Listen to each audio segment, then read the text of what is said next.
My dear brothers and sisters, in today's Gospel, we begin the reading of chapter 15 of the Gospel of St. Luke, one of the most beautiful in all of Scripture, the chapter of the parables of mercy. Today, Jesus speaks to us of the lost sheep and the lost coin. But what does he want to teach us with this? He wants to reveal the heart of God, the heart full of mercy. Merciful love is a love that leans towards someone in misery, someone who is poor, weak, and wounded. For example, within the Holy Trinity, Father, Son, and Holy Spirit, there is no mercy because there is no poverty. There is perfect love, but no misery. Mercy only exists when someone descends to love one who is below. Thus is God with us. He is merciful because he leans toward our poverty, toward our fragility. And for this we can say, all the love that God has for us is mercy.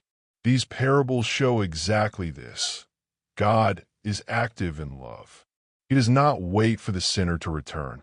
He goes out to meet the one who is lost.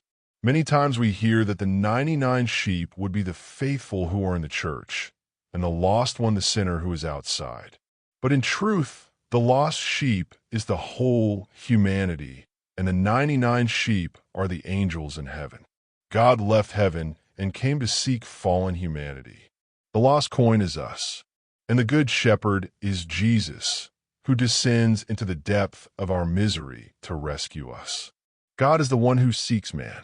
As in Genesis, when the Lord walks in the breeze of the evening and asks, "Adam, where are you?"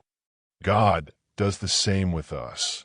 He seeks us every day, sends his graces, his words, the sacraments, the saints, and even the angels, so that we may return to him. But at the same time, he expects our response, because deep down we are lost from ourselves. We are far from what we should be, and God wants to help us return home, to rediscover our true identity, beloved children of the Father. So, my brother, my sister, return to God, return to yourself. Allow yourself to be found by the one who loves you. And when this happens, when just one sinner is converted, there is joy in heaven, the same joy of the shepherd who finds a sheep and of the woman who finds the lost coin. Because the love of God is like this. He seeks, he finds, he rejoices. God bless you.